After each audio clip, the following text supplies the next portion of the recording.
இயற்கை விவசாயம் வந்து சுத்தமாகவும்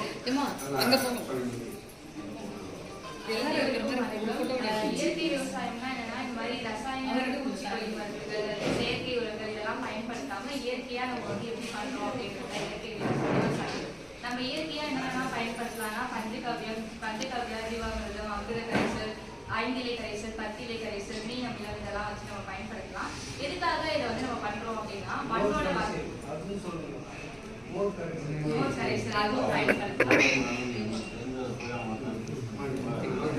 எதுக்காக வந்து நம்ம வந்து இந்த இயற்கை விவசாயம் பண்றோம்னா மண்ணோட வளத்தை வந்து அதிகரிக்கலாம். எப்படிலாம் அதிகரிக்கலாம்னா மண்ணில் வந்து நம்ம மண்புழு உரம், தொழு உரம் இதெல்லாம் நம்ம போடுறப்ப மண்ணோட வளம் வந்து அதிகம் இருக்கும். இதே மாதிரி சுற்றுச்சூழலை வந்து நம்ம பாதுகாக்கலாம்.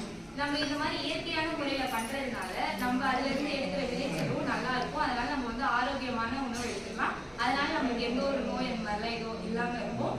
இதுல வந்துட்டு என்னென்ன தீமைகள் இருக்குன்னா நம்ம எடுத்தோடனே இயற்கை விவசாயம் பண்றப்ப நம்மளுக்கு வந்து விளைச்சல் வந்து அதிகமா இருக்காது.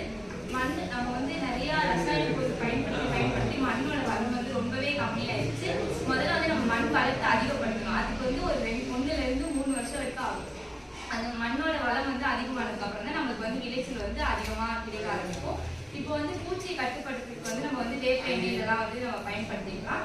இது இல்லாம வந்துட்டு இப்ப வந்து நம்ம இந்த பொருளை நம்ம விளைச்சல் எடுத்து அதை வந்து நம்ம விற்பனை செய்யறோம்னா அதுக்கு வந்து ஆர்கானிக் சான்றிதழ் அப்படின்னு